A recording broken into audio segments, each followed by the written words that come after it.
Session 11 is about documentation, which probably doesn't sound that exciting on the surface, but is actually a very critical component of providing patient care. We've reviewed the differences between clinical and clerical notes, different styles of notes, and how documentation differs based on setting that physicians practice in.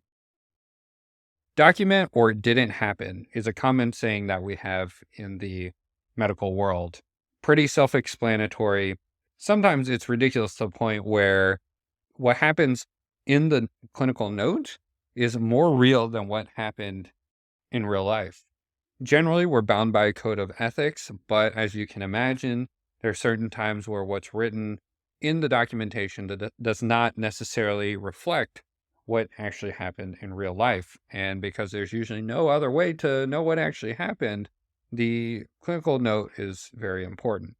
In the primary care office, there's two major types of paperwork that we deal with. The first one is clinical, and the second one is clerical. The clinical notes are pretty much our documentation of our interactions with patients. And there are different ways that clinicians will write their notes. First is the traditional typing, sit there, type. Those of you who have engaged with a primary care doc might have experienced your primary care doctor either sitting down, looking at the computer, typing while you talk, or they have a little rolly thing where they put a laptop on and type as you're talking. Other people will dictate. This is where either you have a speech to text microphone, though now a lot of laptops will do it, but the microphones are generally higher fidelity. And the doctors will sit there and talk into the microphone and it'll show up as text. The other type of dictation is a little more old school, but there are still certain practices which use this, which is where the doctor will dictate into a phone. That voice recording goes to a dictation center where a transcriptionist listens to it and then types it in and then sends it forward. Very old school, pretty rare, but still around. And then finally is the scribe.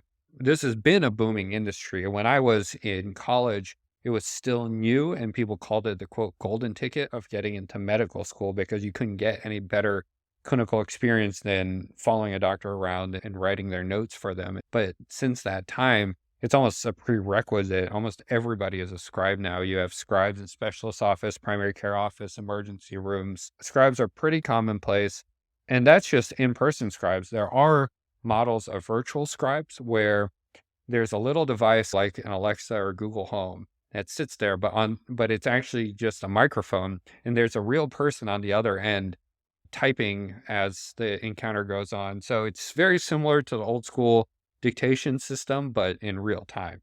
The main type of note that we write in the clinic setting is called a SOAP note.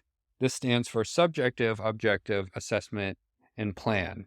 This is one of the first types of notes we learn to write as a medical student. Subjective is what the patient says. Objective is the physical exam. Assessment is your thought process of why you think what's what. And then plan is what are you going to do about it? One of the more interesting developments on a policy side recently is the release of information to patients. Patients have the right to read their entire clinical note, and this has made it really interesting because sometimes doctors will write comments or state facts about the patient that the patient may disagree with. And so there's some pushback from the medical community about making these notes as open. However, on the flip side, there is a huge benefit because, like I mentioned at the start of the session, the culture is document or it didn't happen. What happens on paper is really important. And so when the patient has full access to their note, they can really reconcile with what the doctor wrote, and challenges may be beneficial if the doctor misrepresented something. Speaking of patients accessing their charts and reading it and essentially being an audience, when we write our clinical notes, we are writing it for several different people. And which audience we write to colors how we write things. Primarily, a lot of us will write our notes for ourselves as a reminder of what we did, what the patient said, and what we want to do next. This can be challenging sometimes because a lot of fee-for-service doctors might not have time until the evening to write notes on patients that they saw several hours earlier. There's this term that doctors use called pajama time, which is where they're documenting at home. Back during residency, I had this issue as well. If I had a busy day with a lot of double bookings, if I waited until the end of clinic and didn't write anything, a lot of times I would completely forget what I saw a patient for or have a vague idea and try to fill in the blanks as much as I could. This is one of the bigger challenges of documentation. This is why a lot of doctors will be typing as the patient is talking so as not to miss anything. The next physician audience is the colleagues. This is especially important for referrals or even in the same private practice where there are multiple primary cares. If the patient's not able to see their doctor and they see another one in the practice, that last note better be good enough so that the doctor can figure out exactly what's going on and at least have some idea of what needs to happen next. Then perhaps the biggest thing that doctors think about is legal, making sure that there's ample documentation to support all the decisions made and to make sure that shared decision making was done. There are certain words like verbal consent was obtained, patient tolerated the procedure well with no immediate complications, discuss plan with patient, all questions were answered, patient understands and agrees with plan. All of these are basically CYA, cover your ass phrases that doctors will put in just to make sure that everybody was in agreement. Sometimes I've even seen people saying the patient was agreeable to plan and thankful for the service as a way to paint a picture that things were going well in case there's ever some sort of malpractice suit brought up. The patient, as we mentioned, is an audience. Their biggest thing is to make sure that the doctor is accurately documenting what they are telling the doctor. Of course, this can cause some conflict sometimes when the patient is in disagreement with the doctor on how they viewed the conversation or even on the assessment and plan. And finally, but actually primarily, the clinical note is for billing and coding. What the billers and coders want to see are the right words to justify the code that was clicked.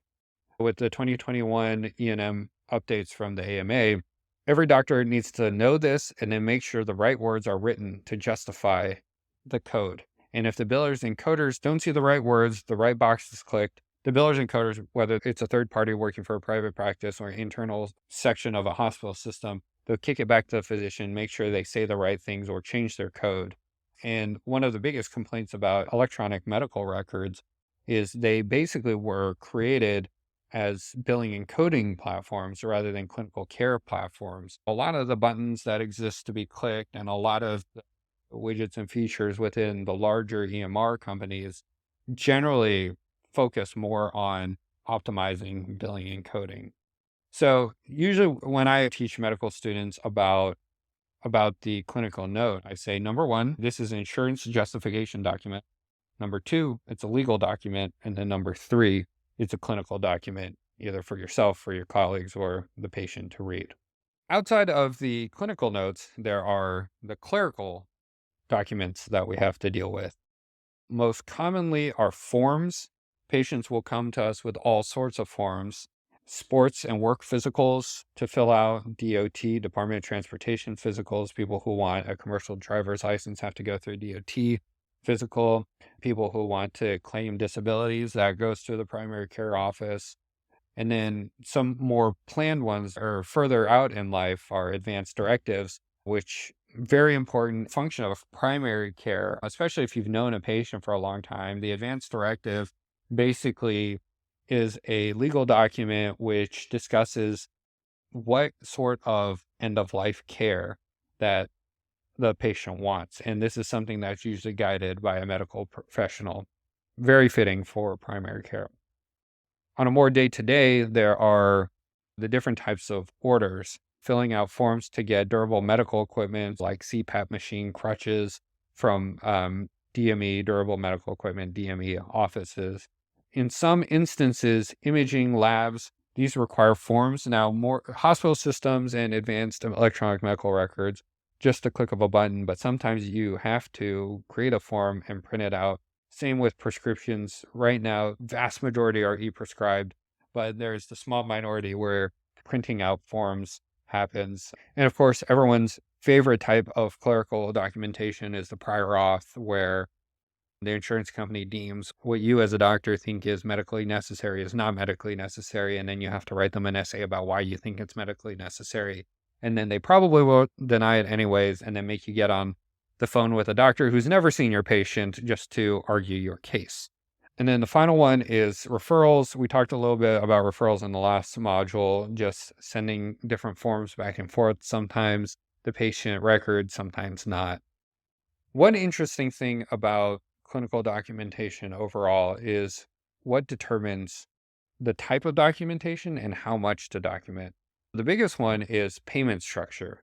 In fee for service, like I had mentioned earlier, you have to document to get paid because that office note is the justification for filing the claim. Just like how in a car accident, you have to document the pictures, the accident, all the things that happened, and then submit it to insurance claim. Primary care doctors just happen to do it 25 to 40 times a day in fee for service because they're submitting a claim per patient, so they have to send justification. And that's really what the document is and how it's structured and why all the random boxes and check marks get thrown into that note. Whereas in value-based care systems, where it's fully capitated, it's less so for the billing and coding and more so for clinical communication and legal reasons. The setting also really matters. For most urgent cares, there's no schedule. Some doctors like to do this thing called pre-charting, where they look at their schedule and review the previous notes and the history of the patients that they're going to see in the upcoming day so that they're a little more prepared. Urgent care, anybody could walk in, anything can happen. There's no schedule and therefore no pre-charting. Urgent care notes tend to be a lot shorter, to the point, because it's all about speed and churn. Clinic, some people will pre-chart, but it's often difficult, especially if you work in an office where there's a lot of no-shows. This happens a lot with the Medicaid population. A high no-show rate really discourages doctors from pre-charting because they spend a lot of time trying to read up on the patients just to have the patient not show. It's if you were taking a course in college and a final was coming up and then the final gets canceled and then another final comes up a week later and you study all week and then that final gets canceled. It's just frustrating and eventually you just stop doing it. The virtual world is interesting, and this is a special mention because the communication is the documentation. So for the text first or text only services, everything you type becomes the document. And a lot of like DPCs and even some of the digital first companies or tech companies will copy and paste the conversations into an EMR just to have these episodes so that it doesn't all get lost in a continuous text thread. Also, video chats can be recorded, though most commonly right now, video visits are still documented similarly to in-person visits, though it is a lot easier to type while you're doing a video call than in person.